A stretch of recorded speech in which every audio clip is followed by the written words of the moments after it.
It's a good day for some sedimentology.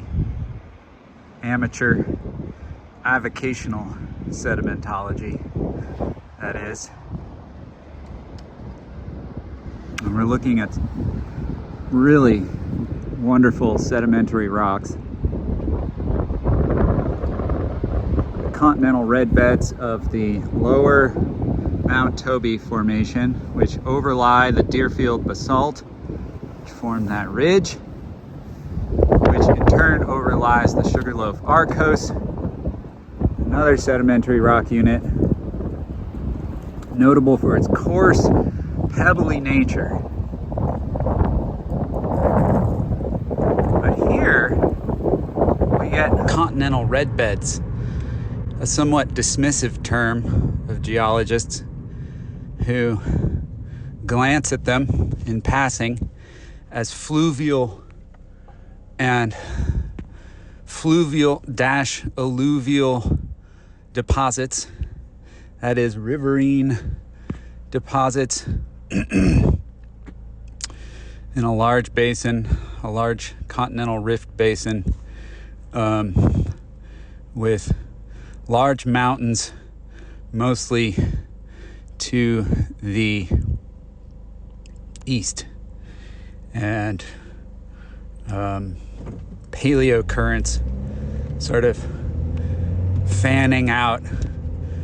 And then after they were deposited, they were rifted down, and in a manner controlled by this eastern border fault that runs up,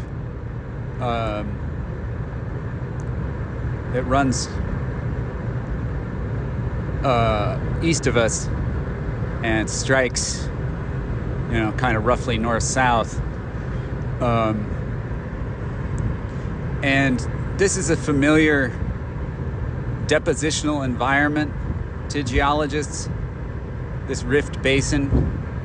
The sediments, the continental red beds we're looking at here, these are mostly fluvial deposits that overlaid and buried the massive basalt flows or lava flows of the end Triassic extinction event. And these are known as the lavas of the Central Atlantic Magmatic Province. And there we have an example of them looming familiarly in the background.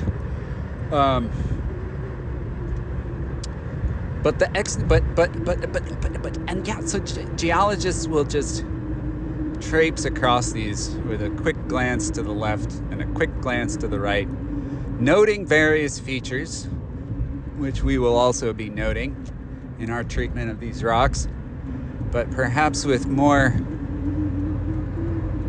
frank excitement in our minds and hearts as we bring a kind of spiritual but also fully scientific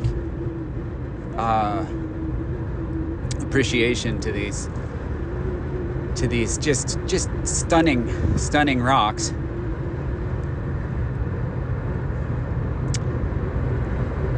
And we'll be following, first of all, in the footsteps of the famous Richard Little hereabouts amongst myself and my friends, and I trust probably to you too as well, viewer.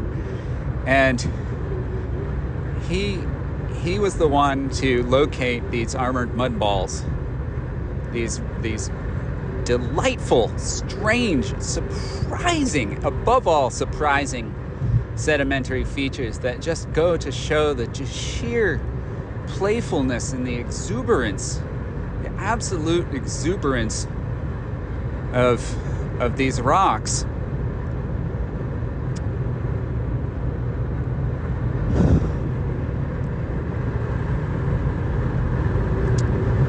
And here it is.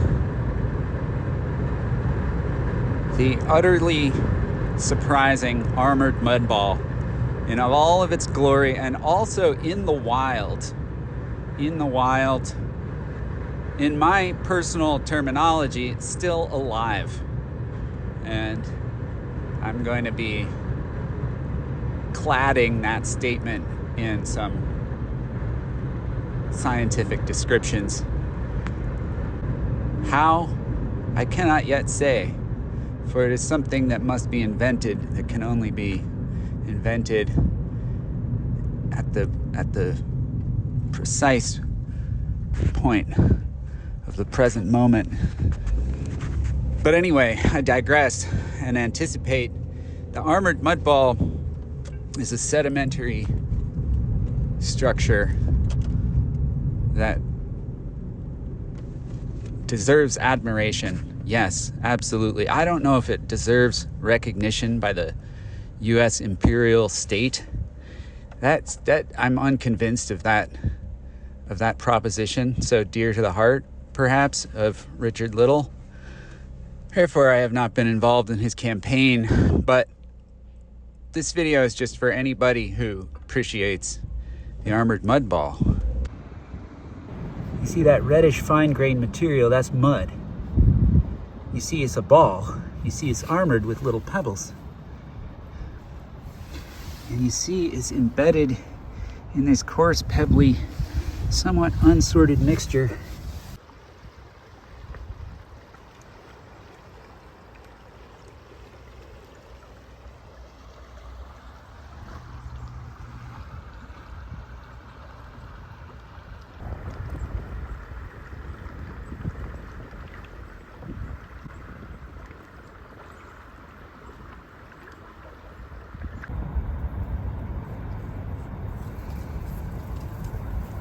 All right, so the basic idea of sedimentology is extremely simple, and it is that the energy of the flow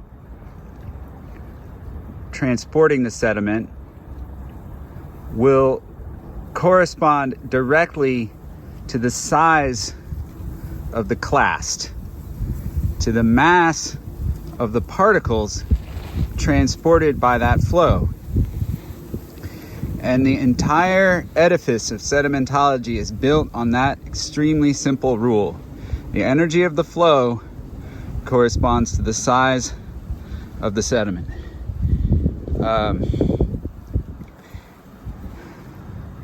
This is a low energy flow. When this sediment here was deposited, the energy of the flow was somewhat greater.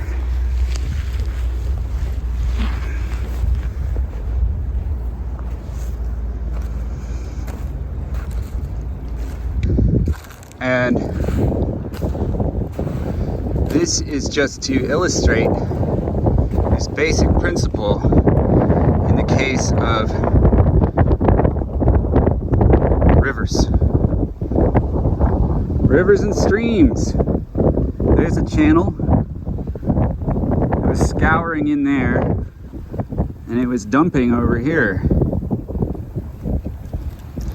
There's a point bar, and on the back, and the stream, when it was much greater, was coming out here, and on the back side of this bar, there was a relatively low energy area of the flow, and that zone of flow released these particles onto the surface of the ground, and they accumulated there, and they stayed because the energy never increased enough to wash them away.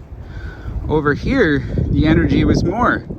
So these particles, these size clasts were left, and so on and so forth. If you go down there, I mean, we're in a kind of an eddy. The Connecticut River is meeting the Fall River, and this is a kind of eddy area. But if you go down on the other side, under that snow are these boulders, these large clasts, and wind doesn't have to be water, it can be wind that create sedimentary rock, but there's going to be a flow. It's going to have an energy, and it's going to be transporting something. And the important point to keep in mind with sedimentology is that in the case of a river, in the case of a stream, it's going to be sorting that material, and we can see evidence of that here. The average size, the average mass of these clasts is much greater than over here. There's a sorting that happens. And why is that? Well, I was hoping the wind would hold off, but such is life. Why is that? Well, it's because a stream is a relatively stable, a river, a relatively stable hydraulic regime. That flow, it changes. Oh yes, oh, it changes. But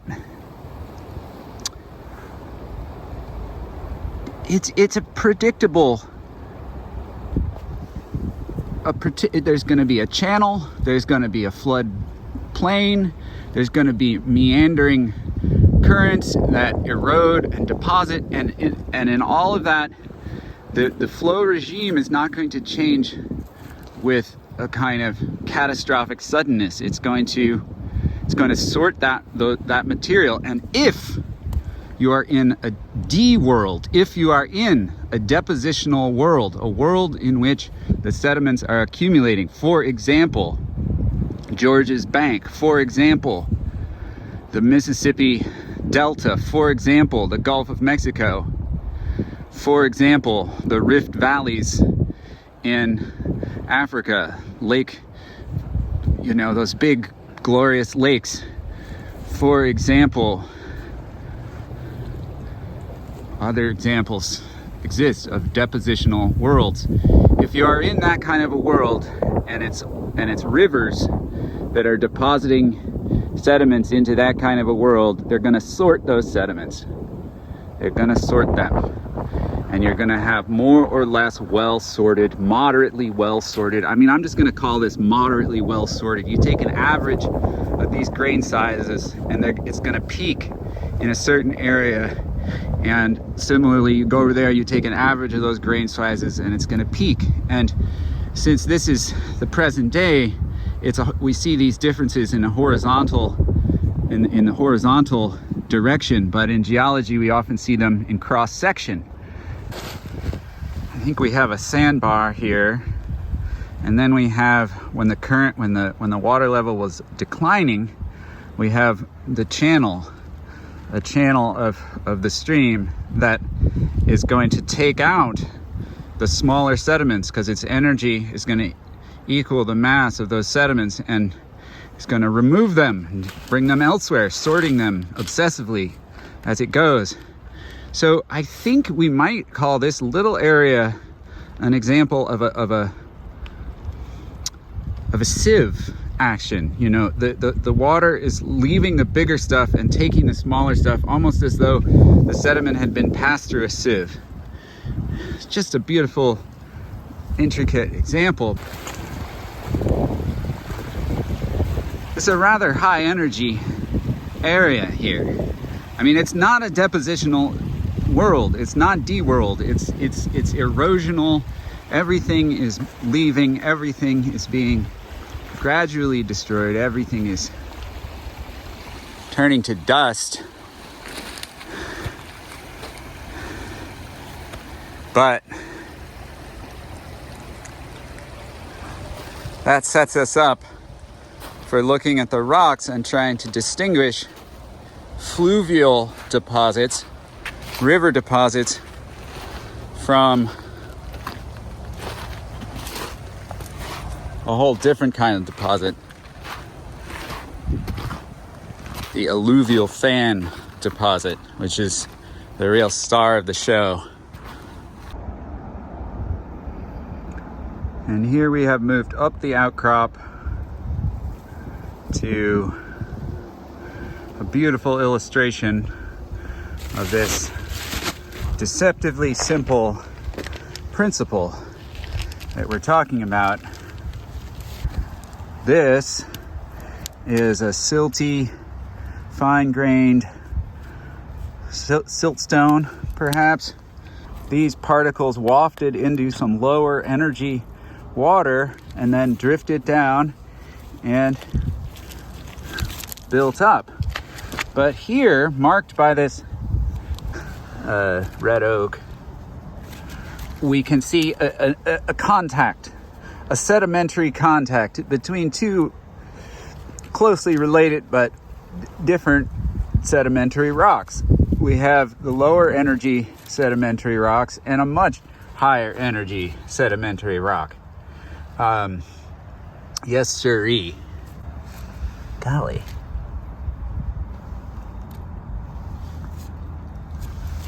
That might be a little mud ball. I'm not totally sure about that, but it could be. So basically, this regime here, this whole world of sedimentation is going to be fluvial, or maybe a floodplain environment. That's a possibility.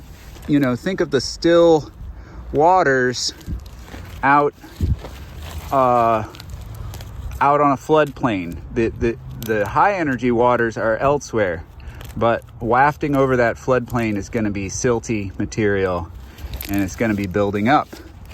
But then,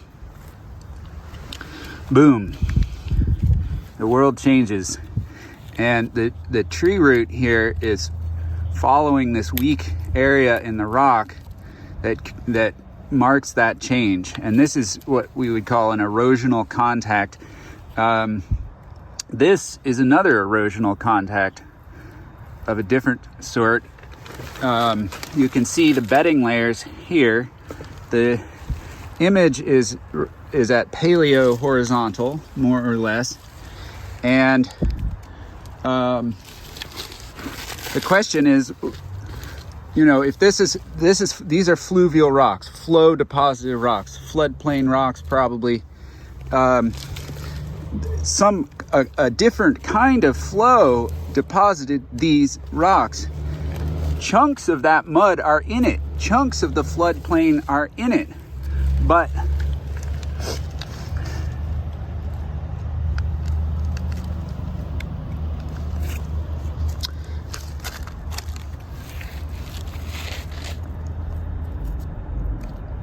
look at those clasts. They're rough. They're very rough. And they're not very well sorted. I mean, look at that strange big rock, strange big rock, strange big rock. So the idea is that this is a mountain foot deposit, not fluvial, but alluvial. And the alluvium here is deposited by a flow of a slurry of material. And in contrast to the flowing water of a fluvial system, an alluvial system is going to give us this poorly sorted material.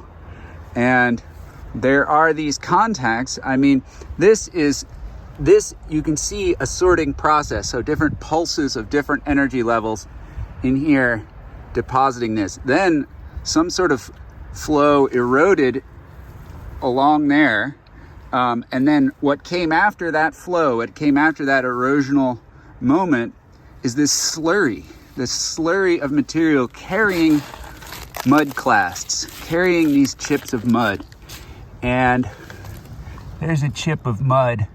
There's a pebble, a metamorphic pebble. So to get this kind of poorly sorted or even just unsorted material, you posit the nearness of high mountains, significant mountains. And this is an alluvial fan at the base of that mountain spilling out. We happen to know that the mountains were over that way. And behind us, maybe some more mountains, but the alluvial fan is spilling out into a floodplain area. And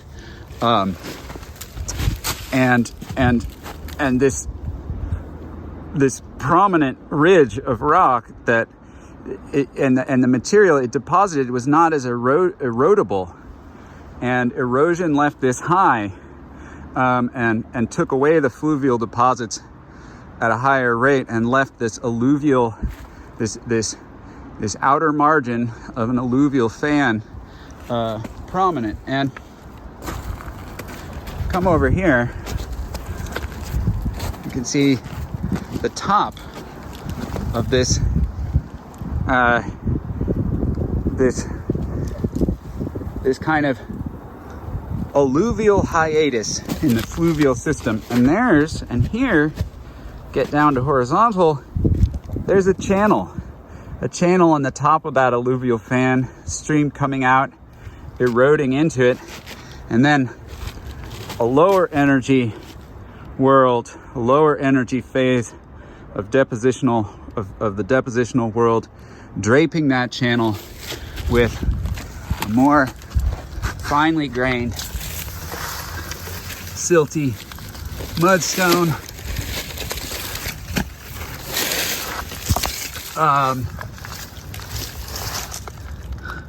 A moment of higher energy coming in and bringing in some of this, that stuff, looking, and then drying cracks, desiccation cracks, mud cracks, showing that it dried out. Here we get some nice current ripples, corresponding to this, to a transition back to a flow-dominated regime, a fluvial regime. And here is a beautiful, I think this would be kind of that sieve action, a paleo current either going that way or that way, I wouldn't know, has been moving along the mud, but beginning to sort that relatively unsorted alluvial slurry, beginning to sort it, beginning to leave some a zone of coarser material, sort of averaged around a certain class size corresponding to the energy of that stream. So you start to see how the worlds stack up, and you start to be able to use this deceptively simple idea that the energy of the flow corresponds to the size of the particle. And there's more evidence of fluvial hydraulic regime. I think the paleo current is going to be going that way, making these sort of chevron current ripples. Down here, this is interesting. That looks to me, those parallel marks, that could be, oh boy, am I going to be able to remember this? What's it called? It's a drainage feature. So if the water goes down real suddenly, there's the kind of, think about draining the water out of your bathtub. If there's enough scum in the bathtub, you'll get these kinds of linear marks in the direction of drainage. And that's probably what that is. But, we're stacking world on world. So we have desiccation cracks, we have ripple marks, draped over those ripples, some finer grained material that has this nice ruffled surface. And what's that? That's slime. So that's biological microbial mat, biologically bound mud, and there's lots of it around here.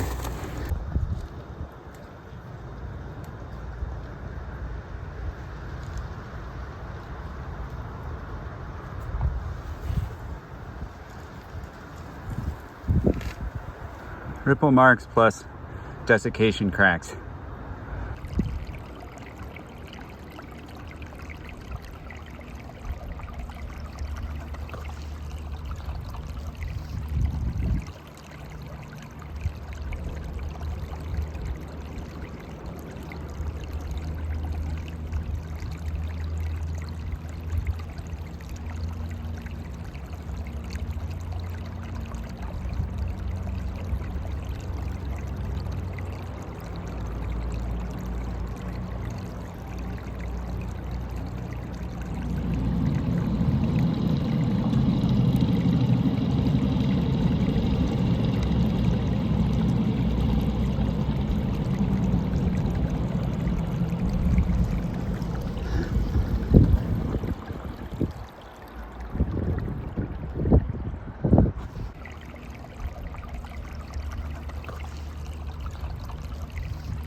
But here it is, an armored mud ball in the wild, alive, in the sense that it's still part of the bedrock, and therefore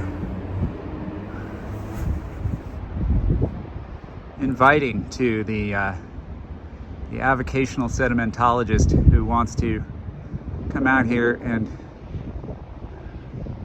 just observe the whole world in which this delightful, surprising sedimentary structure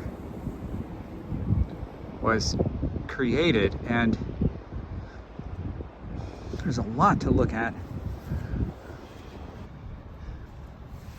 And you see it's embedded in this coarse, pebbly, somewhat unsorted mixture. Same horizon. That's probably a mud ball. I mean, what else are you gonna call that? And that might be another one there, in different states of erosion. That's that horizon.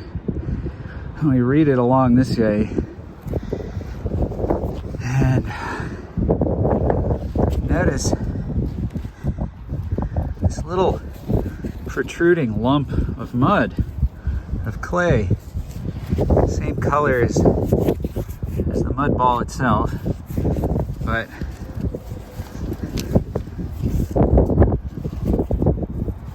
seemingly a lump of clay that was maybe dislodged from this material, carried along by the flow here that brought these somewhat coarser sediments, and then lodged here, overlain by this. I think they call it a sheet flood.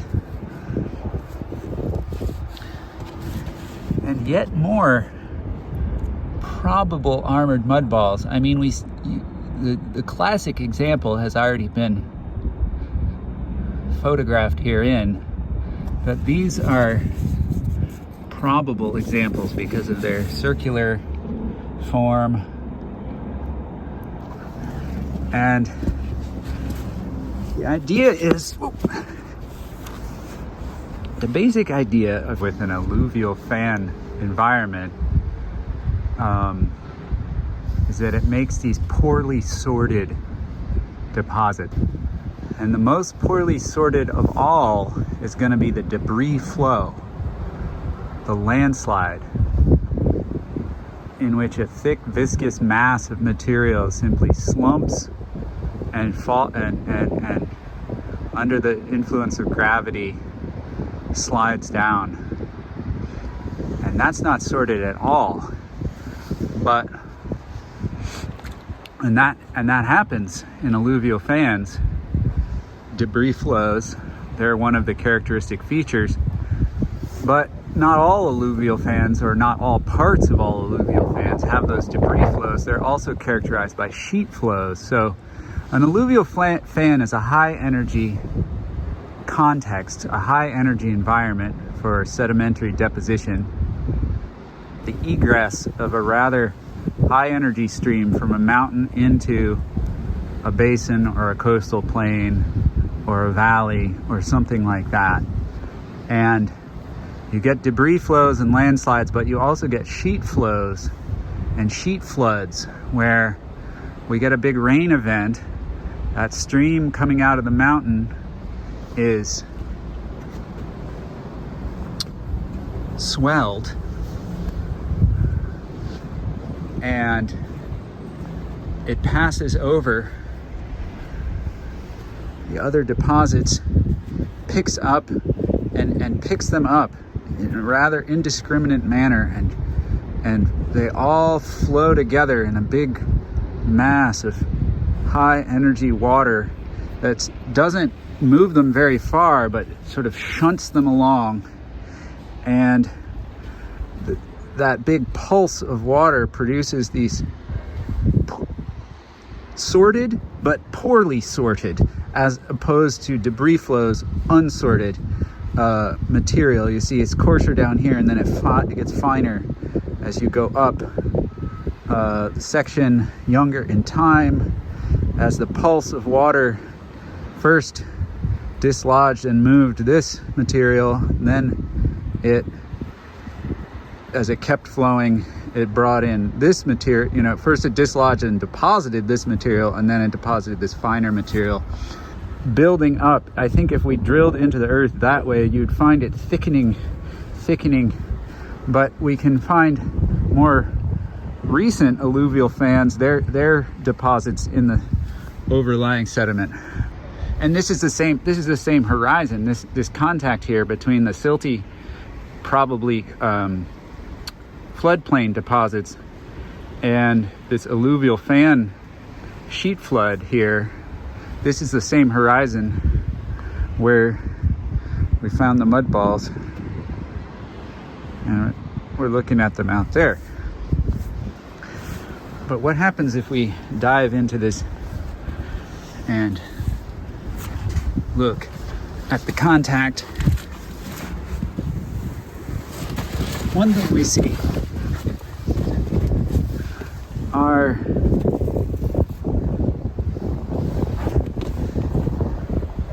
the contact is uneven. It has these undulations. I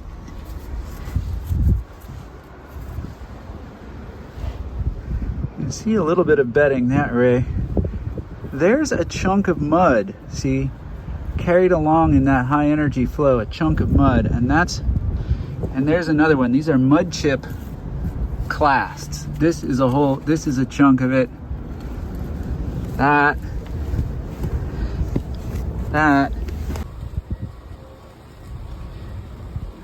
And here's some mud clasts lodged within the sandy matrix of a somewhat high energy sandstone from right nearby. But a more dramatic example, I mean, you can really see the irregular chunk of mud that was carried along in the flow that deposited this rock. There's another one, just a slice of mud, and there's just all through this this material as you go up, or I think it's up, I don't know, it might be down, but we see the bedding plane asserting itself, and the clasts are oblong, but their long axis is along that horizontal line. And these mud clasts are,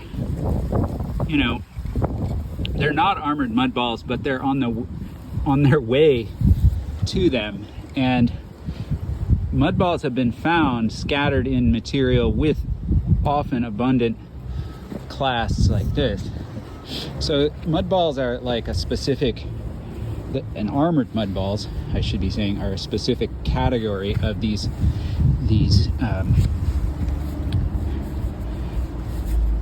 chunks of mud that somehow got incorporated into the high energy flow here of this coarser sandstone. The mud, of course, is a low energy flow. And so it's this alternation of flow energies that the mud ball is all about. And we're just noticing the kinds of rocks in this whole situation. Here we're at paleo horizontal. You can see some of those flattened clasts.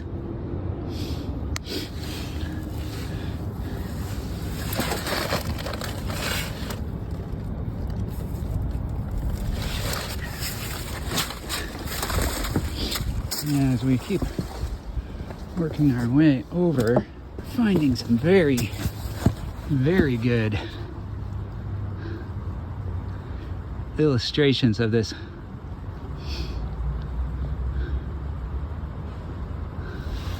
alluvial deposit, this fan glomerate, this somewhat sorted. I mean, you can see dim bedding layers. I mean, this is a layer with abundant mud chips. This is also a mud chip layer, and you can see horizontal. Hard to know what's up and what's down, but you can also see some other kind of material that's kind of weathering out, this orangish material.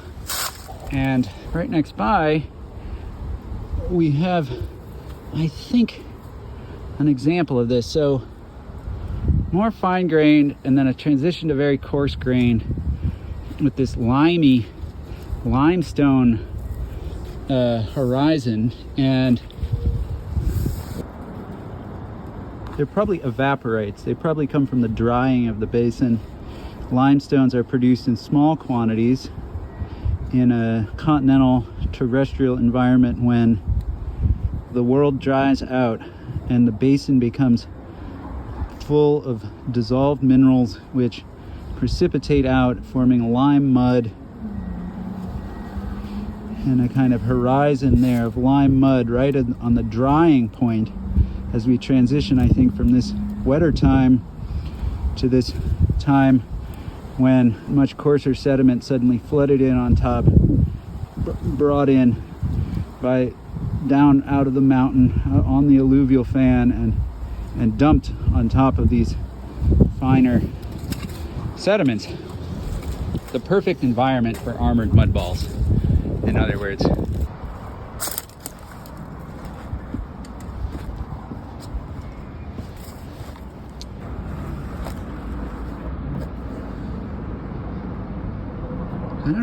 I don't know if it's known exactly what produces all these nodules, these limey nodules, but the fact that there's a nice layer of them on top suggests the drying out of the basin in which this lake existed, that deposited these nice finely laminated mudstones, shales. Down here, fish fossils have been found in these types of rocks. You see the limestone layer, and then these poorly sorted but somewhat sorted sandstones, these alluvial fan deposits, right on top. And if you look close, you can see the mud chips. Little bits of mud. Oh, there's a better one.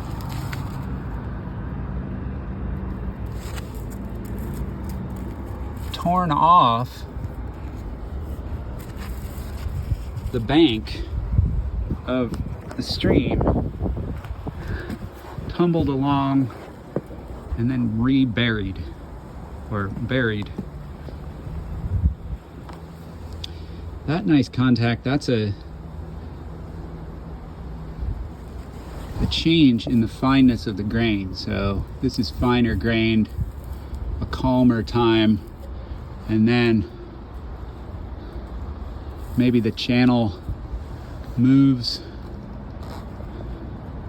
back or, you know, the weather changes, the water changes, and a coarser grain is brought in. But these cross beds suggest current, I think, right there in the top of that horizon. Not a surprise, but it's just nice to kind of find the pieces of the puzzle that we fit together to come up with the armored mud ball. In here we see this classic, I think this is pretty classic fluvial, a river migrating back and forth. This looks to me like a kind of lime-rich layer.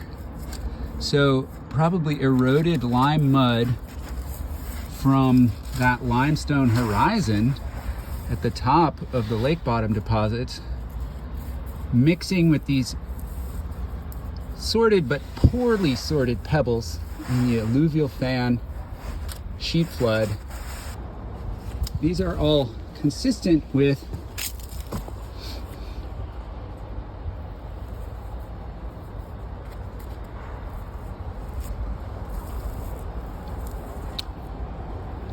the migration back and forth of the distal margin of an alluvial fan. And that's where the mud balls come from. They come from the distal margin of an alluvial fan. That's more well bedded. If it's the same as the other situation,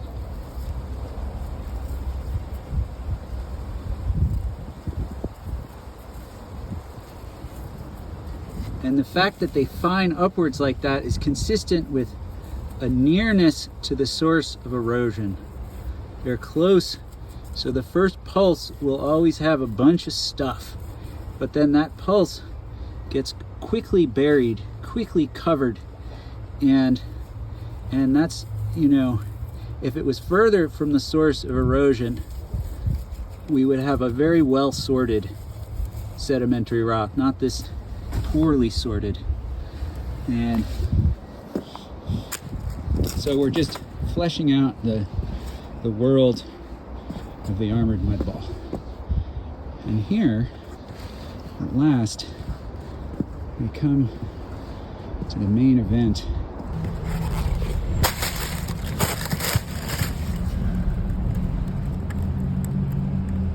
I sent this picture to Richard Little, who got me interested in geology and whose books got me interested in geology, and to whom I am endlessly grateful for that. But I sent him this picture and he said, the gray one is just a stone.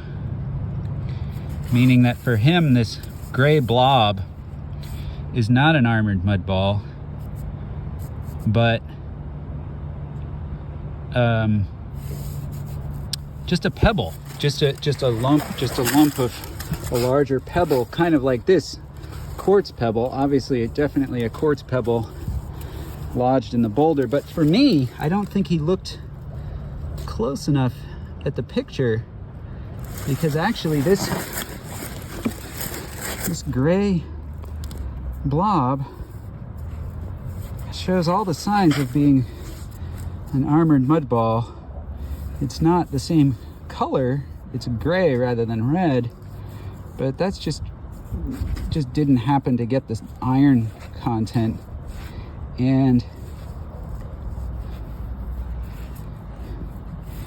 this pebble, that quartz pebble there, is important, and so is this, because you can see the outside of those pebbles is part of the carapace, the crust of this gray mass, but the pebble itself is rather deeply embedded into that mass, and that's a characteristic of armored mud balls. As the ball of mud rolls along in the distal margin of an alluvial fan after the pulse of higher energy flow had cut through some of the floodplain deposits, the fine-grained, muddier deposits, transporting chunks of them, rolling them along through on the pebbly surface, covering them in pebbles. And the mud is soft and the pebbles get lodged in, and they don't stick on the outside but they form part of a rind, a carapace.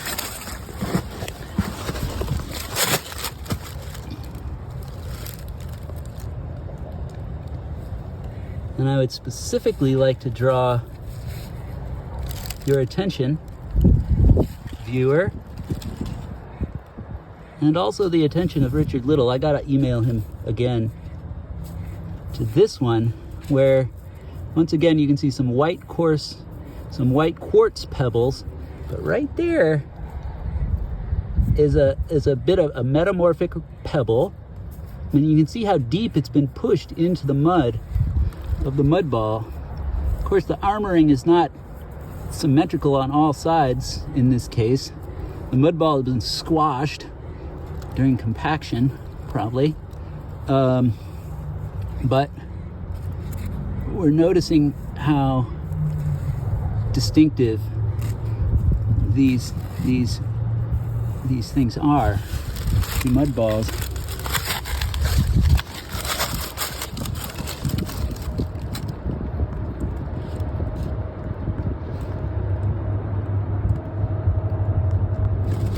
That is another mud clast. That's the armored mud ball. These are, I think, limestone clasts that have been eroded faster, dissolved. These are pebbles. This is horizontal here. You know, that pebbly bit goes around. So it makes sense that the mud ball should be squeezed in compaction parallel to horizontal, because sedimentary rock is as a single direction of pressure down, and as it dewaters, it loses a great deal of its volume, and it squeezes and compacts. And so that's why the mud balls in cross section here are elliptical, often elliptical. That's what I've been told, actually, by Mr. Little.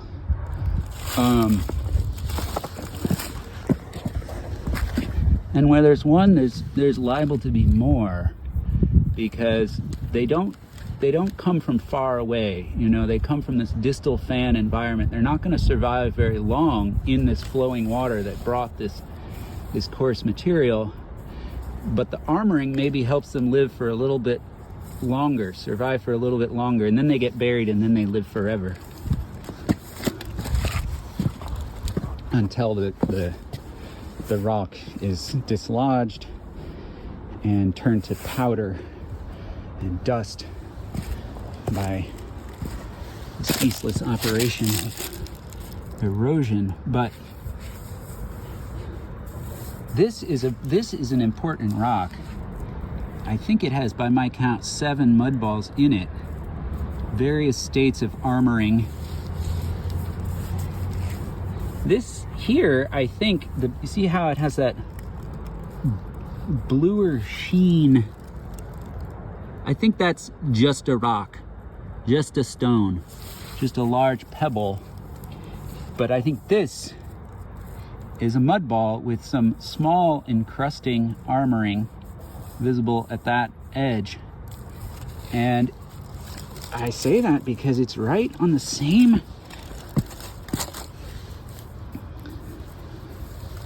it's in this area on this rock. You know, this is horizontal, right? So you can find that layer of coarser material, and in that one layer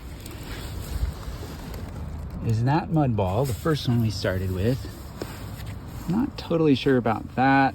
That's a big pebble, but in the same layer another big pebble in the same layer, another mud ball. This might be another one that's been squashed and broken, which would be what we'd expect. This would be another one up here, circular cross section. Not, the armoring is not super prominent. That's a little granite pebble. I don't think that's not part of the armoring. That's not pressed into the mud ball. That's just a random stone rolled along with it. But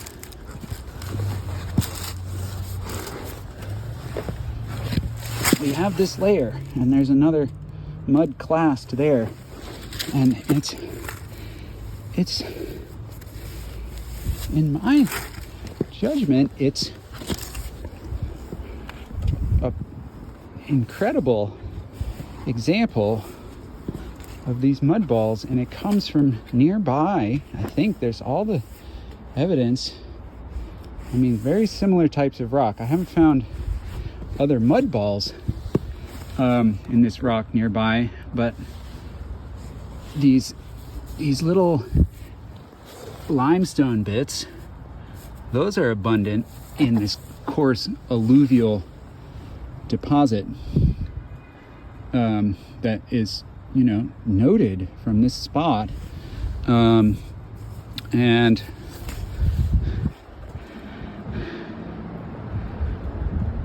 we're higher up in the sequence, so that's where we started over there with the mud ball in place. Here is a loose rock. Nonetheless, I think just by looking around in the general area, we can really convince ourselves. I think I have found at least 2 possible horizons, but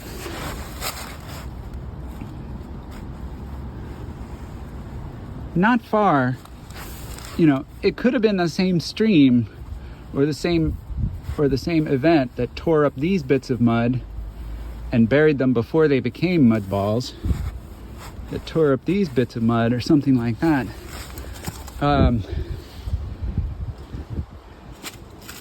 You find that coarse, poorly sorted mixture. You find a horizon of it up there. Also, ripple marks from a paleo surface, evidence of a current.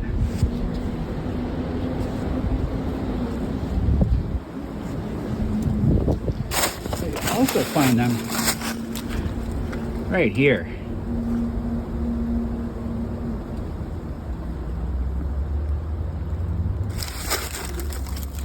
And I really think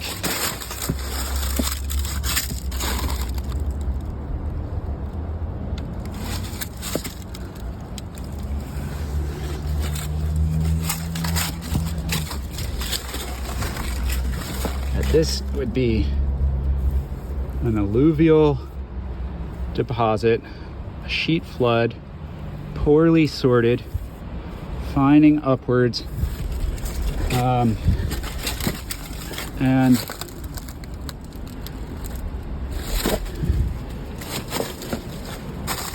it sits atop much finer grained lake bottom type deposits, and maybe right over there, that's our chunk. It could have just been popped out of this layer and dashed up there. I mean, the water here actually comes this way in a big whirlpool since they built the bridge, and you know, most of the loose rocks here I think are industrial debris, not a glacial deposit, but they're mixed together with local rocks, and